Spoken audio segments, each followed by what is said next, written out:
Hello there, everyone. So we are back with Q&A session right now. So we have Mr. Rishi and then Mr. Anshuman. Thank you so much for your patience again. Audience, what you can do, you can either click on raise hand icon on your right hand side, where I can accept you one after the other to come on, where you can come on stage and ask the question to the speakers, or else you have questions section. If you can see, you can type in your questions out there, which is much more readable and easy to access for the speakers to pick it up from there. So we can start from there. So anyone wants to raise hand, would be happy to actually address it right now.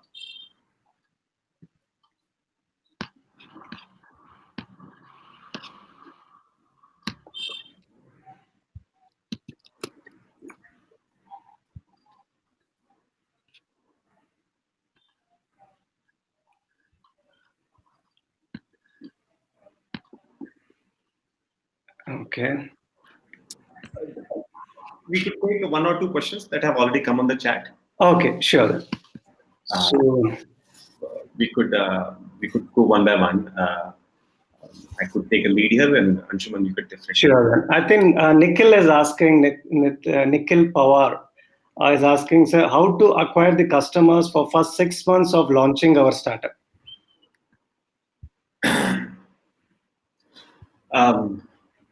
So I'll start with the question here, with some answers here.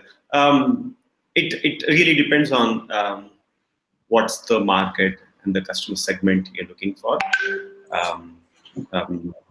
If whether it is on internet, whether it is consumer space, whether it is a software product, or whether it's a physical service or a goods, the answer will depend on that.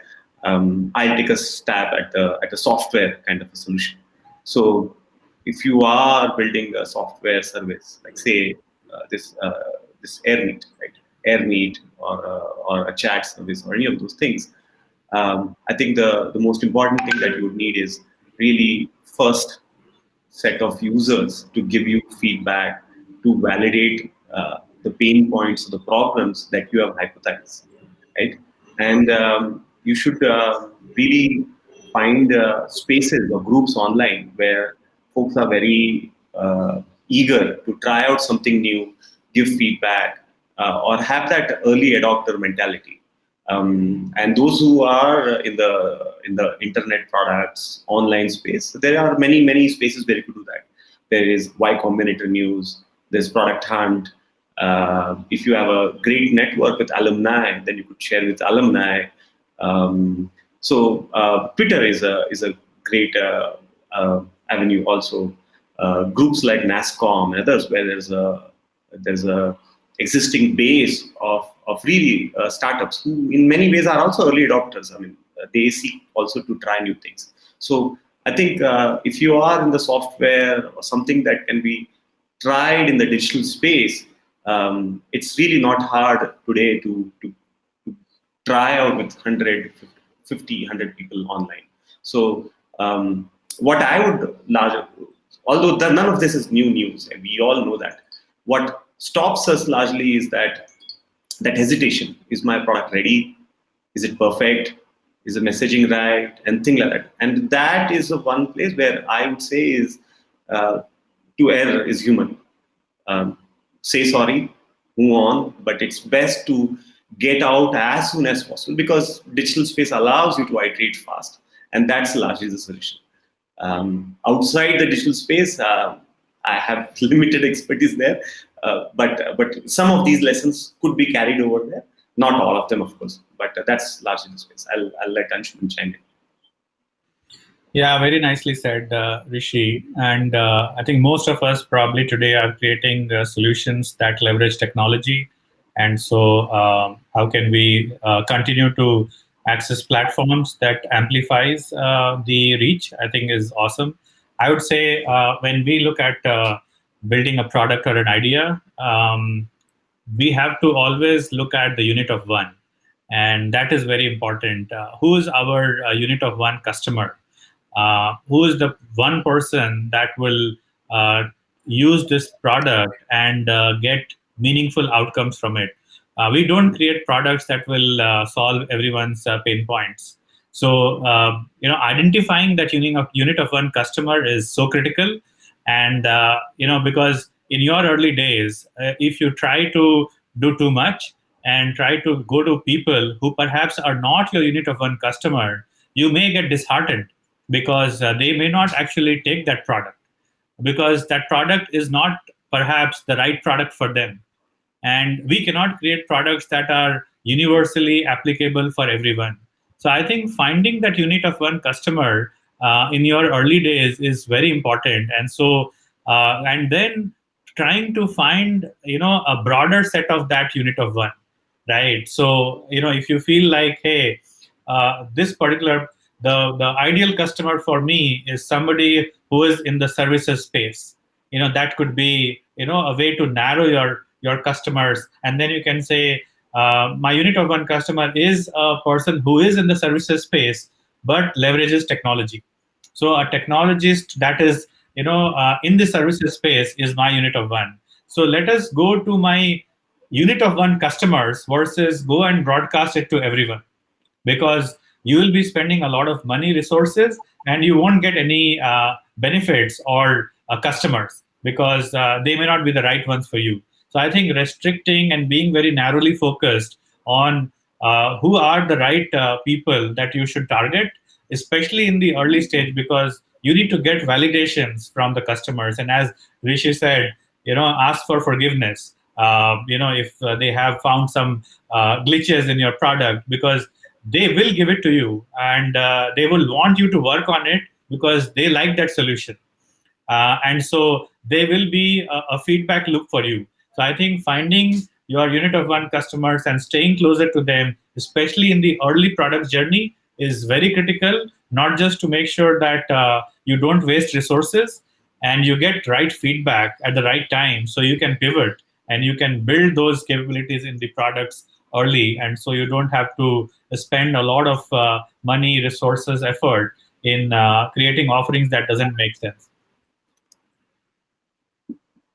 Sure, then. Thank you so much. So we have another question for Anshuman straight away directly. We are a software product company and we generate data leading to invoicing or billing. How to integrate this with end customers' QuickBooks? Oh yeah, this is amazing. I would love for you to either send me a direct email. My email ID is anshuman_kumar at intuit.com. And I'm happy to connect you with our team in QuickBooks. And they will help expand the process of integrating. We have localized our QuickBooks offering, which is now serving more than 5 million customers globally. And so by being able to integrate with QuickBooks, your chances of being discovered as a solution provider gets amplified. And also, we have a localized product offering for India. So you can work with our product team and join hands. So that will be awesome. Just send it to me. Otherwise, you can find all the details on our QuickBooks website or Intuit Circles, or just email or ping me or any of us in Intuit. Yeah, I think one of your team member has already replied with an email ID for Chandresh. I hope Chandresh, I think you got your answer. So we have next one, which says from Ashish. We are an education technology company making innovation kits. What is your view about parents spending patterns on learning tools for their kids that include both hardware and online lessons, but are price premium? Also, would you provide us some tips on mediums to reach our customers globally? So I think there are two things out here, but again, it's related to education tech. I mean, any one of you can pick it up and start. Good entry. Yeah. Yeah, I think, as I said, the focus now is around virtual, right? And all of us, in fact, I have a 11-year-old daughter, and now I'm wondering whether the schools will restart. And also during this time, how can she continue to keep her learning journey going versus kind of staying at home and probably spending time not that meaningfully. So I would say that the customer problem is very, very acute. that you are going after, which is being able to build capabilities, impart skills, educate during this time, because a lot of people are also using this time to train and upskill themselves, not just in the traditional education space, but also on other themes, which are probably behavioral learning opportunities. And so virtual learning is going to be a big, big reality. And I think in this new normal of virtual world, this will actually get accelerated. So I think the insights that you have, which led you to build this kind of technology solution, is right on. What would differentiate us from others, or for you and your offering, is again kind of going back to what are you doing which probably others are not doing. In that sense, how is your offering unique, right? What is the competitive advantage that you have that no one else has? And then on what basis are you determining that you are a premium offering? And so going after what is the customer benefit that you are trying to provide, for which the customer will pay a premium, is very important. I don't know your business model, but that is something that you have to be very clear of, because identifying a customer problem is one, but I think the second step in our CDI, the customer driven innovation journey, is really going after something that we can do well with a durable advantage. And so what makes you feel that the offering that you are building is something that is core to you, and the insight that you have that nobody else perhaps has acted upon yet. And so whatever you're going to do is going to give you a durable advantage. And what it means is that nobody else can copy it so easily, and so it is uniquely yours, right? And so that is something that you need to also figure out. It's not just about a customer problem, but how you build a solution which makes it uniquely yours, and then people want to pay a premium. So I would say the environment right now is very conducive for virtual learning opportunities in the market space. But again, kind of differentiating yourself and staying true to what is the customer insight that you have that makes you believe that you can solve it much better than other competitive offerings that exist today, is going to be critical to success. Perfect. I think we have the answer out there. So I would come up with the other question. I think this is an interesting question. I mean, to be frank, even at Air Meet, we have this because we are not out at pricing yet. So I'm not selling Air Meet out here, which I'm used to. But still, there's a question from Anshuman Kumar which says, custom pricing versus common pricing. So that's the question actually. So how's that? Maybe I'm trying to understand a differentiator. Or how do we come up with a custom pricing model versus the common pricing model? I think that's what the question is. I'm assuming. So I'll try to take that question, because many of us product companies at this stage would be asking those questions. There are there's a lot of science out there on pricing, and that I think many companies will figure out some of those answers as they evolve. But our early days, there are some hard rules on pricing that we have to take care of, right? Number one is pricing is largely the market that you are in, or the positioning that you are doing against. So if you're an Ola competing against an Uber, then there is a price that your competitor has already set in. So those are basics that you'll have to take care of. I'll come to the custom versus common pricing, but I'll just at least answer some of the common questions. And these are checkboxes to take care of, right? So as Anshuman said, that is, what's your differentiation? What's your niche? And if that exists versus a competitor, then it allows you to price differently that particular niche or differentiation. But again, number one is largely based on the positioning. What kind of a market you are, what kind of a customer base you are. I'll again take an Air Meet example. Is, I don't know if you're competing against Zoom or a WebEx or a Skype. Based on whom you're competing against, there would be, or say a Blue Jeans or a Cisco, you would have to peg yourself against one of those solutions. So that's number one. The number two is also very much led by the channel that you are acquiring the customer base on, right? So if you're a sales-driven model where there's a lot of features, you are convincing a much larger company, a much larger buyer, there's a bunch of things that you're selling, then what happens is some pieces of that goes custom, some pieces of those are done on the customer basis. So then those pricing comes in from a customer basis. But if you're doing inbound or an online pricing, then your pricing is very much part of the product experience, part of the customer experience, right? So that's the hard part of it, that you can't separate out then the product and the pricing there. So I will try out that product because I can understand the pricing, or because I can afford the pricing, that's why I can try the product. And you are talking to customers who come from anywhere. Today we had a sign up from El Salvador. I don't know why they came from El Salvador. I don't know what's the currency of El Salvador. Frankly, I don't know that, right?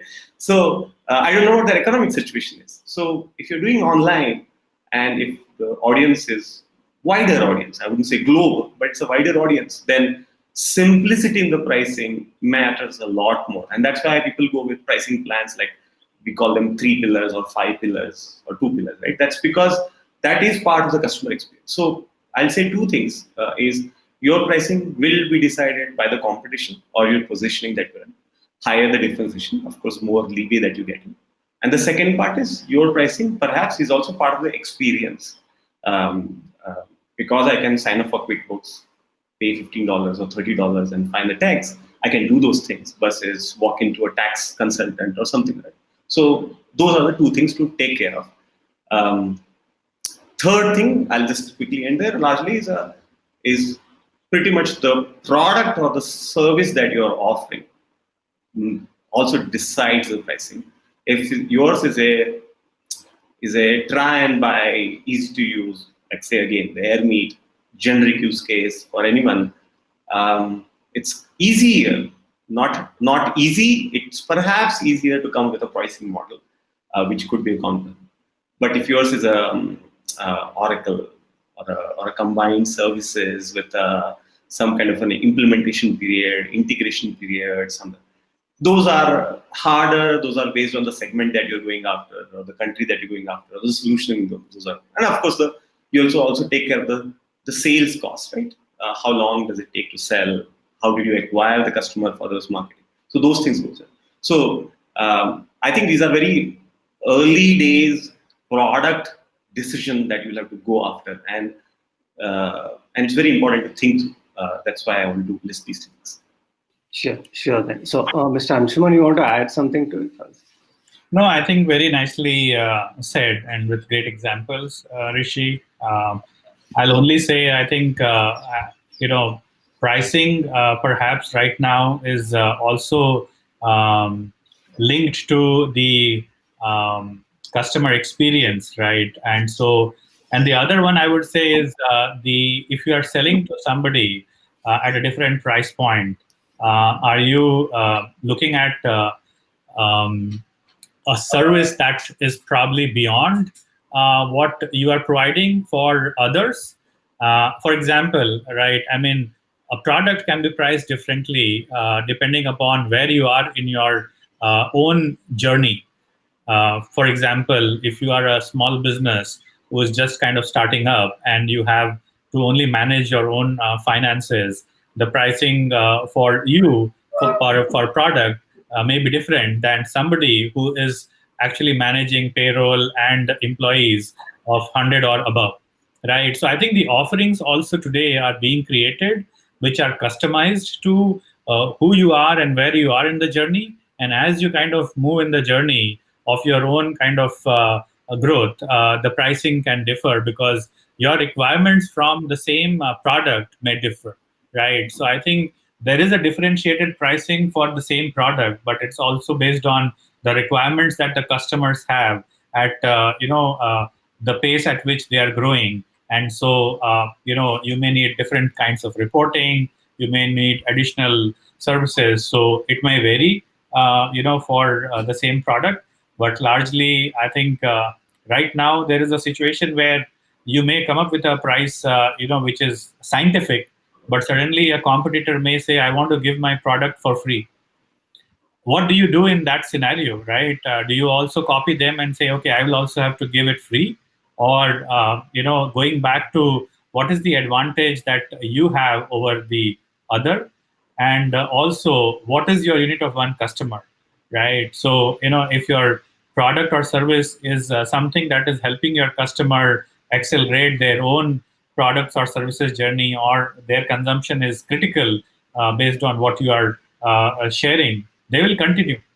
I mean, today there in the market there are like hundreds of products that are available, but we pick the one that we want, irrespective of the price point, and we know we are paying a premium for that. So I would say it's also about what is your differentiation, who is your unique one customer, and then staying close to that makes more sense than ever, even in this situation. Okay, sure then. I think one takeaway out here is for custom pricing would be your key point would be your customer acquisition cost. I think that plays a key role, right? I think that's what I can take it up from here. Yes, we have a few more questions. One is from Vardarajan. He says, we have a conceptualized and aggregator platform for the aftermarket in the customer durable space. This will be the one go-to place for anything and everything related to service. The app is launched and we have some initial customers. One main challenge is to tie up with the brands, as this is the most vital piece of the ecosystem. We now started approaching the tier 2 and tier 3 goods manufacturers, and with the pandemic it is taking time as they are struggling to keep their business floating. So is there a solution for this, is what he's asking. Anshuman, you have to take this. Yeah, I would have loved to see maybe a second click on what the real question here is. I think, in any product journey, right, it is going to take time, and it's going to probably take time if we find the ways through the traditional mediums that we are used to in the previous normal that we had. So, how are you looking at leveraging technology, and how are you looking at also going after a testimonial or maybe a case study approach? Why would somebody want to tie up with you, and what's the benefit that they get? So I would say before going very broad and starting to reach out with multiple stakeholders and partners, I would like to focus on one and really nail the benefit that we are providing to that particular partner also. And based on that, I can go and have conversations with others, and that is the way for me to look at reaching out and looking at partnerships. Especially at Intuit, we believe that if we have to take 49% of the benefit, we have to deliver 51% to the partner. And so having a mindset where you look at partnerships as investment in building your own capability, in building your own ways to scale your businesses, versus looking at partners as customers. They are different.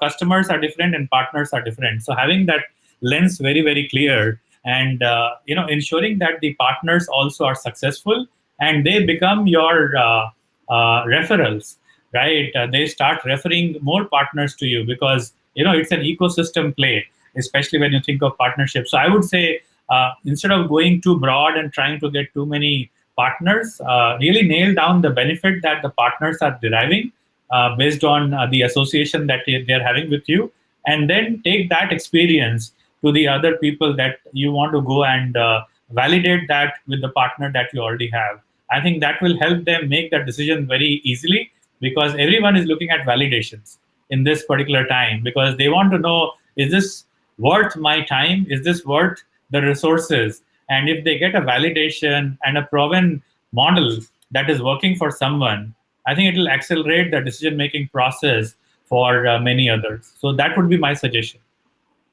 Sure then. So I have a few more questions. I'm going to read it up one after the other. How do you measure customer happiness? So I think it's a straightforward question. I think Rishi. I think call them up or do a survey, NPS. If you're early stage and you have 10, 15, 30, 40 users, call them up.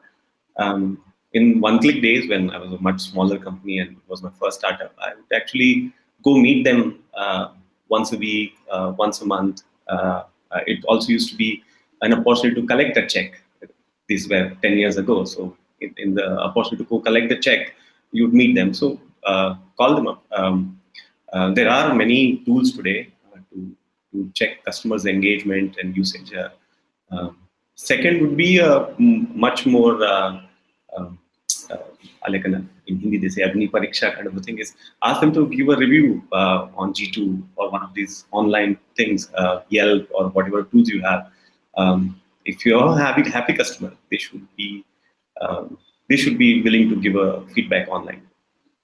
Sure. Then. Anything else to add, Anshuman? How does Intuit actually take this up? Like, I'm sure. I mean, it's not at early stage, Yeah. but how does it actually happen? No, I think it's critical. I would say it's not just about customer happiness. We provide solutions to businesses also, right? And I think the true happiness for them is how they are using our product to solve their pain points, which is helping them do more, right? I think so. Being able to objectively quantify the benefits that the partners or the customers are being able to derive out of your product is also an important step. It's not just about hey, my customer is happy and they're giving me a good NPS score, but it's also about learning from them. How is my product helping you save time? Get you more money, or do things with complete confidence. I mean, these are the things that we care about when we look at a financial product like QuickBooks that our customers use. So try to quantify the benefit, and that will help you kind of go back and get data that your product teams can work upon and say, hey, wow, we are able to save this much time in this experience. We are able to make the customers make more money, and so it kind of just also helps you, gives you a satisfaction. And I think a lot of us in the product development organization look at how our product or services that we are building is creating a meaningful impact. And I would say that is meaningful impact by seeing your customers prosper with the products that you are selling. So how can you quantify that benefit and then take it back into your product development process, both from a pride perspective, but also look at doing things even better. Okay. One quick question on Intuit as well. At Intuit, do you guys partners with companies that build QBO apps? So that's the question. Yeah, absolutely. I think anybody who is looking at leveraging technology and working in the financial accounting space, and is building solutions that small businesses, startups could leverage, I know we will be happy to participate and see what we could do together, whether it is building a product offering, or integrating them with the QBO platform by using our API. I think both are there. We are looking at two ways to really kind of partner from a QBO perspective in India.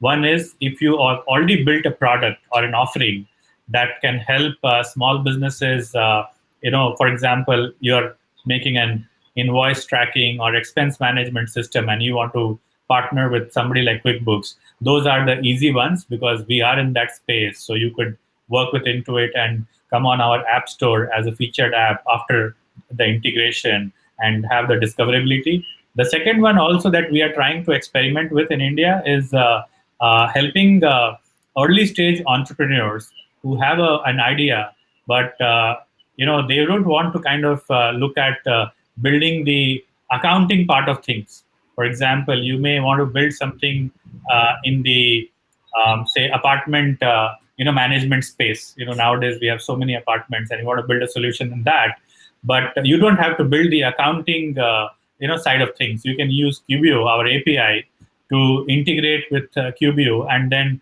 develop an offering on top of it. And so that is another way of looking at it. And if people are keen, they can reach out to our Intuit Circles team in any of our social presence, or somebody in my team here can give a contact or reach out to me, and we'll be happy to elaborate. Sure. So thank you on that one. So the next question is, in B2B sector, we are receiving a lot of queries during COVID, but we are not able to convert. How do we increase the rate of acquisition? Yeah, Rishi. Sorry, I didn't get the question. Could you repeat? So there are a lot of things coming, but they're not able to convert. Right. And again, I'm going to repeat the same. In the B2B sector, we are receiving lots of queries during COVID, but we are not able to convert it. How do we increase the rate of acquisition in at such a situation? Okay, I'm sorry. I'll take a bunch of guesses in the gaps in the question. So, Sure. So number one, you're saying is there's a lot of queries that are coming in. So, Right. So let's take example. Okay, I'm going to put myself out there. I don't know who has actually questioned this one, but I have the question list with me. So if I take AirMeet, right, we are getting a lot of queries, right, at this situation, the COVID situation. But there's very less number of conversions between happening, which is the fact. I mean, it's always the case. So how do we actually look at to increase the acquisition rate out here? I mean, when I say acquisition, it's basically the conversion rate. I think that's what the person is meant. Okay. Yeah. I think COVID-19 right now, the situation